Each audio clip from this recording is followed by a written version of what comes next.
राधे राधे। एक बार की बात है, एक संत कहीं प्रवचन करते थे, गांव गांव घूम के प्रवचन किया करते थे।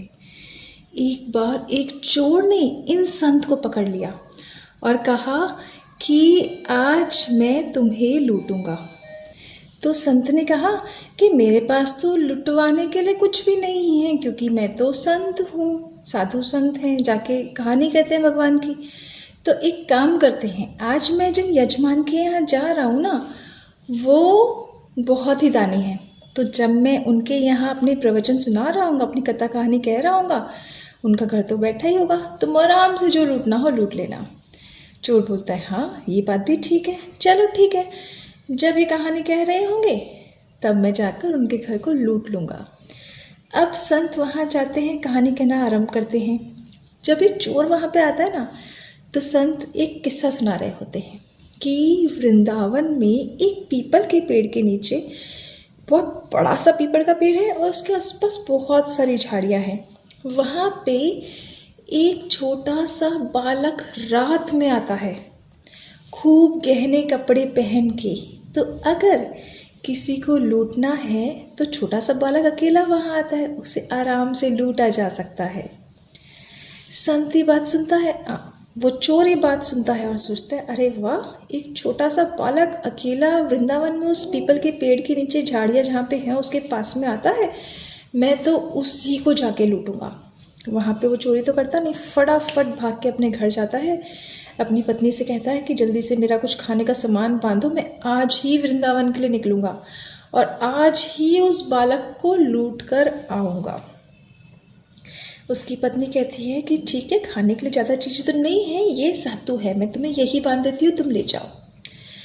संत ने बताया था उस बालक का नाम है कान्हा। तो चोर पूरे रास्ते कान्हा कान्हा कान्हा कान्हा कान्हा कान्हा कान्हा कान्हा करते करते करते करते जा रहा था। अब वो वृंदावन पहुंचा तो उस पीपल के पेड़ को ढूंढते हुए भी कान्हा कान्हा कान्हा कान्हा भगवान का नाम लिए जा रहा था अनजाने में, जानता नहीं था कि कान्हा तो स्वयं भगवान है। और उन्हें ढूंढने के लिए उस पीपल के पेड़ को ढूंढता है जिसके पास झाड़ियाँ ही झाड़ियाँ होती है। पीपल के पेड़ के पास जाके पहुंचता है तो सोचता है कि अरे अगर मैं इस पीपल के पेड़ के सामने ही बैठा रहूँगा तो वो बालक हो सकता है मुझसे डर जाए और वापस बाहर ना आए। तो एक काम करता हूँ, मैं इन झाड़ियों के पीछे छुप जाता हूँ, जैसे ही वो बालक आएगा मैं उसे पकड़ के लूट लूँगा। और बड़ी कटीली झाड़ियाँ थी, पर वो उन झाड़ियों के पीछे जाके छुप जाता है। अब क्योंकि कटीली झाड़ियाँ थी तो उसके बहुत लग जाती है, बहुत कांटे चुभते हैं, पर ये टस से मस नहीं होता, ठान ही लेता है कि आज तो कान्हा नाम के इस बालक को लूट के ही रहूँगा। और क्योंकि मन में कान्हा ही थे तो कान्हा कान्हा कान्हा कान्हा कान्हा कान्हा करते हुए उस दर्द को सहन करता रहा। आधी रात को कान्हा जी अपने घर से निकले तो रुक्मणी ने पूछा कि प्रभु इतनी रात को कहाँ चले। तो प्रभु ने कहा कि एक मेरा भक्त मेरा इन पीपल के पेड़ की झाड़ियों के पीछे इंतजार कर रहा है, तो मुझे उससे मिलने जाना है। तो रुक्मणी जी ने कहा कि प्रभु वो एक चोर है, वो आपको लूट लेगा, आप वहाँ मत जाइए।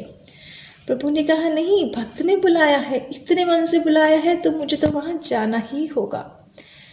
और प्रभु छोटे से बालक का रूप बनाकर खूब गहने कपड़े पहनकर उस पीपल के पेड़ के नीचे जाते हैं। चोर जैसे ही प्रभु को देखता है फटाफट से आगे उनको दबा लेता है, उनके सारे गहने उतरवा लेता है और बोलता है कि चलो आज तो सफल हो गया मेरा सारा काम, आज तो मैंने इस कान्हा को लूट लिया और अब मैं जीवन भर आराम से सारे जेवर से अपना जीवन आराम से काटूंगा। वो प्रभु को लूटकर वहाँ से वापस अपने घर जाता है। रास्ते में उन संत के पास पहुँचता है, क्योंकि संत ने ही तो आइडिया दिया था, और ले जाके उन सारे हीरे जवाहरात में से आधे हीरे जवाहरात संत के चरणों में रख देता है। तो संत बोलते अरे ये क्या कर रहे हो, इतने सारे हीरे जवाहरात मुझे क्यों दे रहे हो। तो वो बताते हैं पूरी कहानी कि आज क्या हुआ था, कैसे उन्होंने कान्हा को लूटा और कैसे वो वापस यहाँ इनके चरणों में अपना सारा आधा चोरी का माल रखने आए हैं। संत को विश्वास नहीं हुआ, क्या सच में ये कान्हा को लूट कर आए हैं? मैं आज तक भगवान की इतनी उपासना करी है और इतना नाम जपा, इतना सब कुछ किया, पर भगवान ने मुझे कभी दर्शन नहीं दिया, और इस चोर को भगवान ने दर्शन दे दिया। उन्होंने कहा कि नहीं, ये मैं नहीं लूँगा, पहले तुम मुझे बताओ कि तुम्हें वो बालक कहाँ मिला। तो चोर बोलता है ठीक है, चलिए मेरे साथ। और चल देते हैं ये संत और चोर वापस वृंदावन में, उसी पीपल के पेड़ के नीचे जहाँ उन्हें मिले थे कान्हा। पर अभी तो वहाँ कान्हा नहीं थे। चोर ने कहा वो ऐसे नहीं आते हैं, ये जो झाड़ियाँ है ना, इनके पीछे छुपना होगा। वो दोनों छुप जाते हैं। अब छुपते हैं, दोनों को ही बहुत कांटे लगते हैं। कांटे लगने के बाद दोनों ही कान्हा कान्हा कान्हा कान्हा कान्हा का रट लगाए बैठे वहाँ पे बैठे रहते हैं।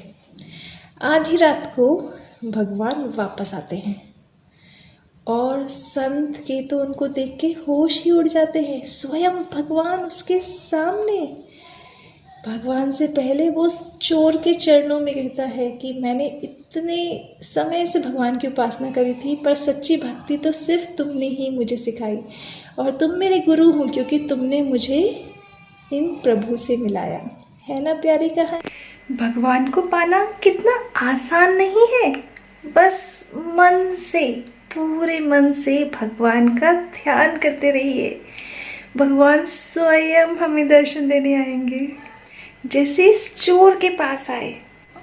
और गुरु कोई भी हो सकता है जो हमें भगवान से मिला दे। हमें आंखें खोल के देखना चाहिए। राधे राधे।